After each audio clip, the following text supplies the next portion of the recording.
This is the Hidden Why Podcast, episode 1002. My second interview with David Wood. We're discussing his upcoming book, Name That Mouse. Enjoy. David, welcome back to the Hidden Why Podcast. Great to have you here today. Thanks, Lee. Thanks for having me back on the show. Are you still over in Indonesia? I think that's where you were last time. No, that's what it says on Skype. But I left there about 3.5 years ago to come and find my new home, and I've ended up in Boulder, Colorado. Okay. Was that where you were last time? Yeah. Where you were. Maybe we had the same discussion last time. Yeah. It's a setting on Skype that I've never changed. I think it says Indonesia. Yeah. I got a few of those, and I just don't know how to change them. Yeah. Seems a bit complicated. So how you been? Good over there? Dealing with the whole situation, pandemic? Yeah, well, how you been is, I love that question. It's always a great question, and people often just automatically answer. And I try not to. I try to really check in, how have I been? It's been a real up and down ride. My nervous system is quite sensitive, and so it doesn't take a lot for me to get a bit anxious. And so I've had some roommate issues that have put me through the ringer, and I'm learning a lot about it. And lots of really good stuff. Working on the book, it's coming up, and I decided recently to get into acting. I've been thinking about it for years, and every now and then I'll every 10 years I'll go and I'll dabble. I'll do something, and this time I find myself in a local production of Dracula. Huh. So got rehearsals tonight, and that's been really exciting and new and fun. That's cool. Yeah, I've always had that thought to get more involved in acting or performance, something like that, but haven't done it yet. Right. It's good to do these different things, right? I think so. I've always been drawn towards performance in general. So I've done a lot of improv on stage and just making up scenes in front of an audience, which is terrifying. And I've done stand-up comedy, and I'm a motivational speaker. And I've been a professional entertainer, playing guitar and singing. So I've done a lot of related stuff, but just here's a script, play a part, that's totally new. And largely I'm drawn to it for the growth. I figure there'll be a lot of personal growth, learning how to access more emotions and be truthful to those emotions on stage. Yeah, for sure. For sure. I think you push yourself into any uncomfortable zone, you'll experience some sort of growth, and particularly that. Yep. And talk to us about this book you're writing. Yes. The book, the working draft at the moment is The Mouse in the Room, because the elephant is not alone. Okay. And I came up with this because I was at a course and someone just got so excited, and she just kept saying over and over, "You've got to name the thing. You've just got to name the thing." And we're like, "What are you talking about?" And she said, "Well, whatever's happening in an interaction with another human, there's usually a lot that's happening, but we don't name it. We may not even be aware of it, and we just skip over it and come up with some kind of solution. It's almost like we're computers, and all you see is what I spit out on the screen. You don't see the programming of what's going on behind it." And I thought, well, what do we have in society that's close to that? And we all know about the elephant in the room. You see it, I see it, no one's saying anything. I suppose I was 20 minutes late to this podcast and didn't say anything. I'd call that an elephant in the room. But many of the creatures in the room are much more subtle. These are mice, and we want to identify our mice and then artfully name them with someone else, because all sorts of good things come from that. And all sorts of bad things come from not naming your mice. Okay. Can you give us an example? Put it in context? Yeah. I'll take this roommate situation, which has been strong for me. There was, I heard this loud noise coming from downstairs, and it sounded like packing tape. And I know he's moving soon, so I thought, he's moving. But it was 10:30 at night. So I felt stressed, right? That's a mouse right there. And I could ignore it, or I could name it. Then I started thinking, how late's he going to go? Like, is he going to go till midnight? I want to be able to sleep at some point. That's another mouse. And so I chose to name those mice, and I reached out and I said, hey, I thought I heard what sound like packing noises. If that's true, is it okay if you wrap that up in the next 30 minutes so that I can wind down for bed? And then he wrote back and said, oh, well, actually, there's no packing tape. We're not packing at all. I don't know what you heard. I was like, okay. But that was complete for me. That's all I needed to do. I just needed to name what was going on, what my experience was. Now, so most people in that situation would just let it go or dwell on it, or? Yeah, might let it go. Also, what I didn't name with him is I could have shared that I was feeling a bit stressed because I wanted to wind down for sleep. Sometimes that's really important information. I had another experience with a landlord once where I asked for 24 hours notice before he was going to come to the house. And he said no. He said he's just going to come whenever he wants. And that wasn't working for me. And I made a few requests, which is what we normally do. We'd skip over our mice and we'd just jump to a solution. Hey, can you please not do that? I said, I think it's actually required in the lease. Give me 24 hours notice. That didn't work. So what I did is I said, could we have a cup of tea and chat about this? And I put a lot more into the message, but I put everything I had into enrolling him in the idea that this was a good move for us to have a chat about what's happening. And he said yes. So that was a big win. And then I didn't just launch into naming my mice, and I didn't just launch into the legal issues. I first started with curiosity. I said, how did you manifest this house? Because I want to manifest something like this. How did you do it? Did you get lucky or was it hard work? And he talked for half an hour about this house. And then after he'd shared everything, and it was really great information, I said, would it be okay if I told you a few things that are going on for me? Right? So now I'm getting consent to name my mice. And he said, yeah, go for it. And I said, look, I'm trying to change my mind and my thinking so I can get good with this, because this is a growth opportunity for me. Maybe I could just be more in the flow and you just show up unannounced, and maybe I could be okay with it. I'm really trying, and it's not working. I'm miserable, and I'm losing sleep, and I'm stressing out about it, and I know it's an overreaction. Is there any way you could see yourself giving me 24 hours notice so my nervous system could relax? So that's me naming all of my mice and being vulnerable. And he said, yeah, okay, I can do that. And I cried. Like right there and then. I had tears in my eyes. I said, that just made such a difference to me. I could feel my whole body relaxing.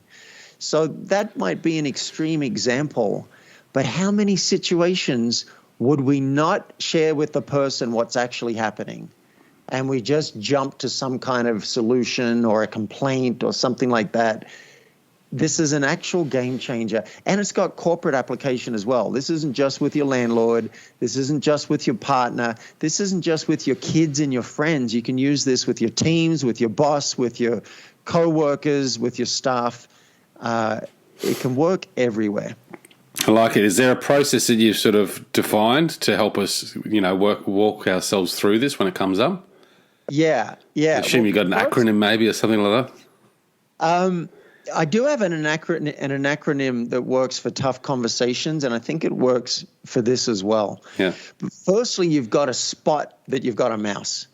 That's the first thing, because I wasn't trained. My parents never said to me, David, how are you feeling right now? I grew up in Australia. We didn't do that. So firstly, you've got to become aware there's a mouse. Now, here's a good clue. When you're not enjoying what's happening. So there's an interaction happening. Maybe you're frustrated or angry or annoyed or whatever. Something's going on, and you're not enjoying it. That's a clue. So some sort of uncomfortable emotion that's starting to surface, I guess, would be a good clue. Yes, exactly. That's like, wait, what's going on for me? And then here's an acronym that I really like. It's CARE, CARE. And the C stands for clarify. You got to work out what's happening.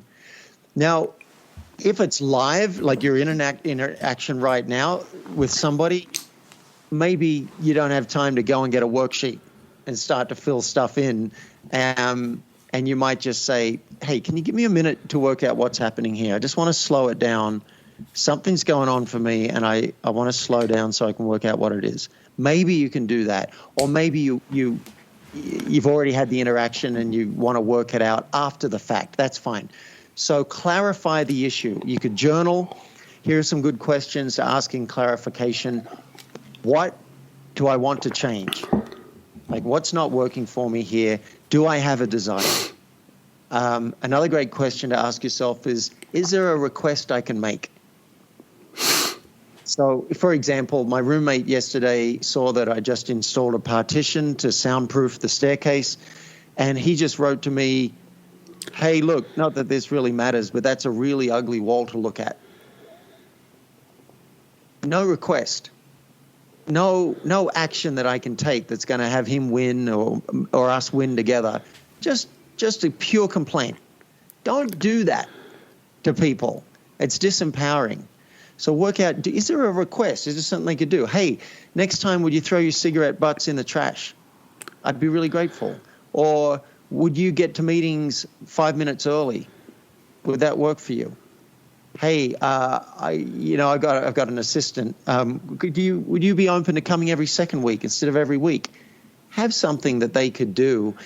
Or if you really just want to name it so that you can just get it out of the way and feel more at peace, that might be it. I just want you to listen. That's it.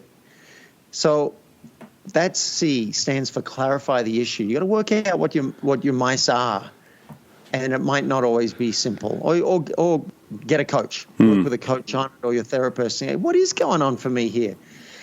Next thing, A, stands for ask permission. So don't just dump your mice on people, dump your feelings on people. You don't go to someone and say, hey, I felt really annoyed in that meeting last week when you cut me off. Yeah. We don't want to do that. It doesn't go very well. Ask for consent. Hey, I notice I'm still holding on to something that happened in that meeting last week, and I'd like to talk about it with you so that I can let it go. All right? Or I want to talk about it with you because I want us to have a close working relationship, and I think this will help. Right? So you share an intent, and this is in the clarification step. Another question I didn't say is, what's the positive outcome you're looking for? Yeah.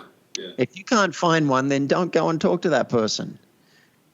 And then in the ask permission step, you'll share that. Hey, can we talk about this? Because, and here's my positive intent. And the reason we do that is people won't always assume positive intent. If you come to me, Lee, and you say, hey, can we talk about that thing that happened last week? I might automatically think I'm in trouble and I'm getting defensive already. So get consent and share a positive intent. And then the R, we've kind of covered it, but the R stands for request. Yeah. So you share the issue. Hey, when that thing happened last week, it felt like you cut me off in the meeting, and I had a lot I wanted to share. And I felt a bit frustrated. And my request is that you let me finish in meetings, or even ask me, hey, David, have you got more to say? That'd be amazing. So that's the request. And then the last step, E, the E in CARE stands for inquire. You don't want to just dump your mice on people and then leave them to their own mice. They might have a reaction to it. They might want to defend themselves. They might want to explain something. They might have a different viewpoint you never thought about. They might have their own desires and their own requests. So E stands for inquire. Hey, how is it for you to hear this? And here's a pro tip I often give people a menu. Is it inspiring? Is it annoying? Am I off base or something else? I want to hear anything you've got to say, and then shut up and let them speak. You want to really hear it. Get curious. Let them share their mice. Once they've spoken and you've received it and gotten it and they know you got it, you might have some more mice. You might have more impact. Oh, well, thank you for sharing that. Hearing that, I notice I do have another idea. Is it okay if I throw that out? Or I notice I do want to defend myself. Would that be okay? Or I notice I feel embarrassed that I didn't think of that, and I'm feeling bad now about that. Right? These are all fair game to share artfully with consent. Yeah. I like it, and I like that consent piece. I think it's something that's often missed, and I heard it come up recently, and I've been using that. It's quite an effective strategy. Well, not strategy, but it's quite effective in communication. Oh, it's huge. You know, part of what we're talking about here is context, and I don't like using that word because it's a little complex, and people are like, well, what do you mean? But if I just come straight at you again with like, hey, I'm annoyed about what you said. Like I had a friend send me a text and say, we need to talk. I'm pissed. Why do that to other people? It's just stupid. It doesn't put them in the right frame of mind. There's no. It's just people that don't know. Like, you know, they just think that, they're just letting it out. Yeah, well, without thinking about. She teaches communication, but when we're triggered, we forget all the stuff that we learn. But if she gave me some context, if she said, "Hey, I've got a lot of charge on something, and I'd like to talk about it with you. It'll probably take about 10 minutes, and I want to do it because I want a great relationship with you." Had she said that, and then make the request, could we talk about it for 10 minutes today? I'm free all day. Let me know when's good, or just call me. Now I have a choice. I get to either say, no, I don't want to talk about it, or I don't have time today, or yes, I will talk about it. Me saying yes puts me in a different frame of mind. Yeah. I've said yes to showing up, and I know it's going to be a chargy conversation. It's a big difference. I said to my roommate, hey, can we have a house meeting today? Didn't get any response. So I sent another message saying, and I could have used some of these tools, but I said, hey, it is critical. It has to be today. So please let me know when works. And he wrote back and said, look, I think I know what this is about. I made a bunch of noise last night. I'm embarrassed about it. It's not going to happen again, I promise. Now, in one word, his response is really no. I don't give consent. I don't want to have a meeting. I don't want to talk about it. I just want to do a couple of texts here, and I'm hoping we can not talk about it again. Right? Yeah. But at least now I know. I tried one more shot. I said, here's my pitch for why I think a 10-minute meeting would help. And I made a pitch for it. I said, there's stuff we can talk about in real time. I can see your face. You can see mine. Text can be misinterpreted. And this really is important. So there's my pitch. And he could have said, all right, 10 minutes, you got it. But he didn't. He said, I really don't want to talk about I don't want to have a meeting to talk about a fight I had with my girlfriend. So that was a no. So I had to communicate the rest of what I had to communicate via text, and I really didn't want to do it, but that was what was left to me. And so I took a while to work it out, and finally I sent a text saying, look, I can forgive that once. I can't forgive it twice. Thanks for promising it would never happen again, and I want to be crystal clear. If it did happen again, you'd be out straight away, no notice. And I felt I needed to set that boundary. But I'm talking about this because the consent piece, I think it was a good example of where I really tried to get consent, could not get consent for how I wanted to do it, and yet it was so important I had to communicate anyway, and I used the channels that were available to me. And his response to that was just, I promise it won't happen again. So that all worked out.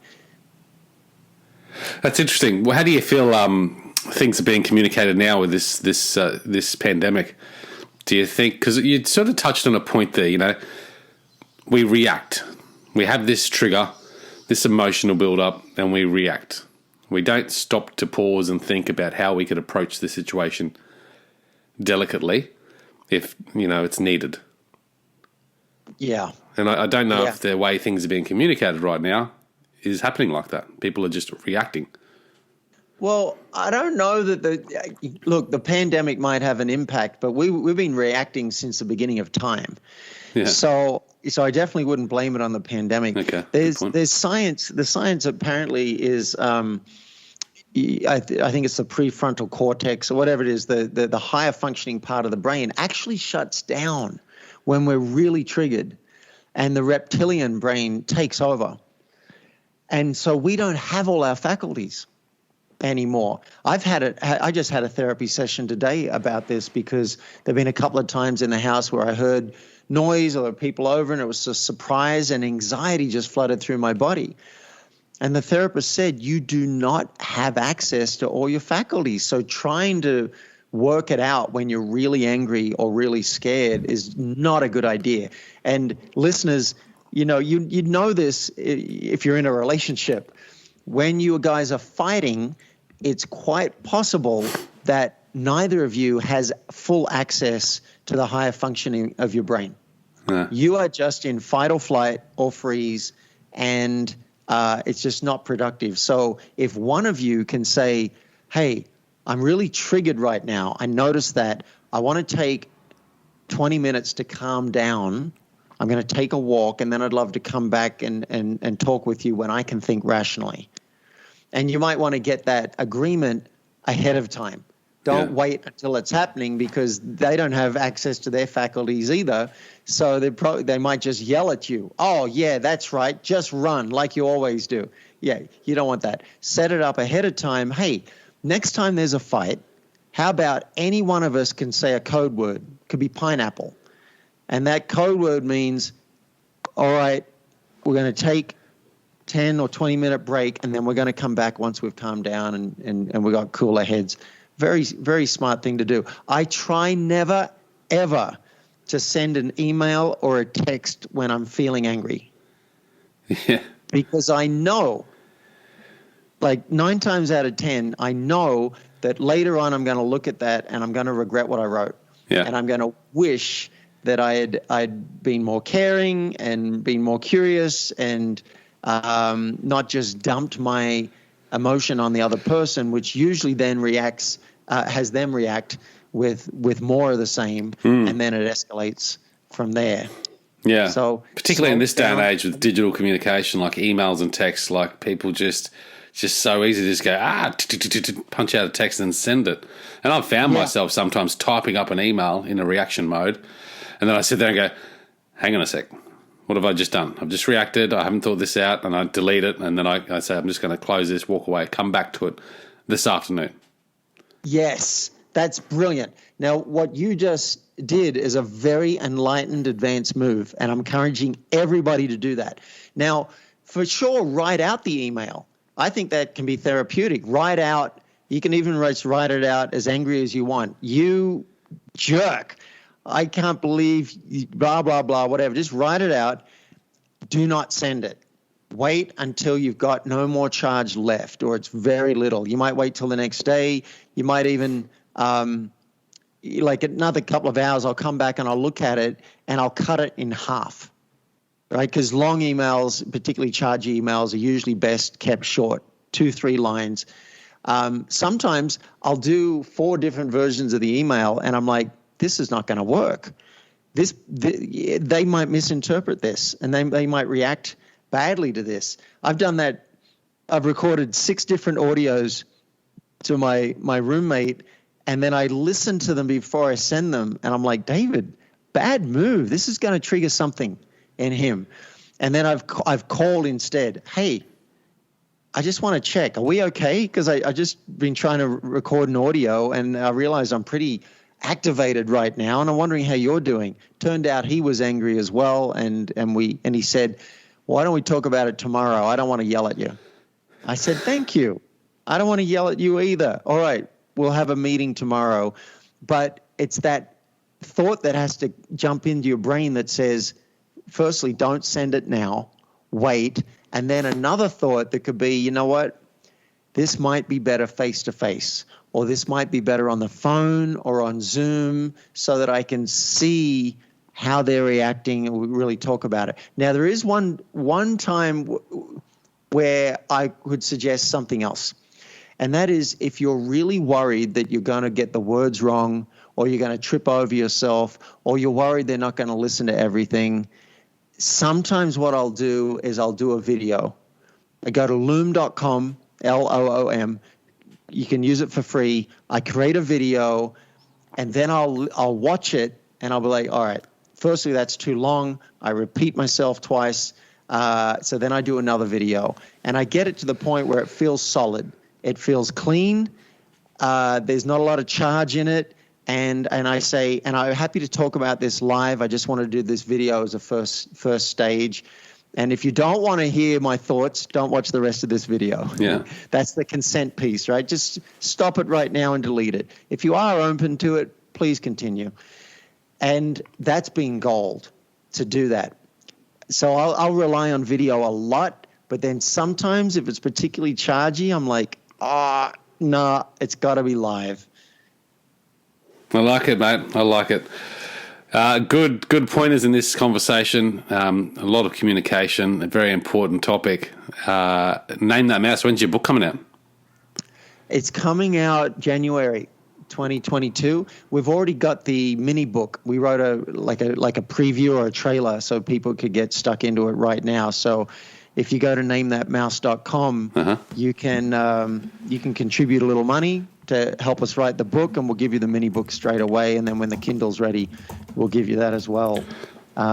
We've had people contribute all sorts of amounts because they want this book to be written. I believe it'll change the world. And it's been amazing to have people say, hey, I want to give you $400. Or one woman's like, here's $800. This is amazing. You've already helped me with your podcast interview. I want to contribute. We love that. Any contribution, and we take it as a sign that we're really supposed to get this book out for the world. I like it. I got the link here. I've just typed it in. So I'll stick that link in the show notes for this episode too. David, once again, thank you so much for your time and coming on and sharing very openly. I love your vulnerability, and I think that's an important thing to have. So thank you. My pleasure. I also want to say, if anyone listening has a team or a workplace where they'd like it to be more transparent and they want some coaching or some training to shift the workplace culture or their management abilities, then reach out too. You can still go to the same link, namethatmouse.com, and just in the menu, you'll find coaching. You can click on that. I'd love to hear from you. The menu. Okay, cool. Nice. Thank you. And guys out there listening, check it out at thehiddenwhy.com. Until next time, peace, passion, and purpose. See you soon. Thanks, guys, for listening to this episode. I hope you enjoyed what you heard. I hope you love what you're hearing. If you like this episode, guys, or any of the episodes that you're listening to here at The Hidden Why, please do me a favor by sharing it. You can share it with your families. You can share it with your loved ones. You can do that by using your favorite social media channels, using the icons on the platform that you're listening to The Hidden Why podcast. Also, guys, if you're a fan of the show, please connect with me. Connect with me at thehiddenwhy.com. I love to hear from you. I love to converse with the people that listen to this show to find out what they enjoy, what they don't enjoy, and perhaps if they have any questions or feedback for the show as well. You can stay up to date with all that I'm releasing here, guys. I do a solo show every Monday, a 3-minute thought every Thursday. I do 2 interviews a week on a Wednesday and a Saturday, and a book review every Friday. You can stay up to date with all that by subscribing to my newsletter at thehiddenwhy.com. Just enter your email address there, and also subscribing to the podcast on the platform that you choose to listen to your podcasts. You can also support the show, guys, by using the Amazon links at thehiddenwhy.com. So if you like books, you can get all the books that I review there, and anything else really that you like to purchase through Amazon. So use that link and help support the show. And we've also got a deal with Audible, guys. Audible is a fantastic way to listen to all your favorite books. We've got a deal with them so you can get 2 free books when you subscribe subscribe to a 30-day free trial. So check that out again at thehiddenwhy.com. Guys, that's it from me. You know what to do. Go out there, breathe more passion into every single moment. Do everything with greater purpose, and in doing so you will discover your hidden why. This is The Hidden Why. My name is Lee Martinuzzi. Until next time, peace, passion, and purpose. See you soon.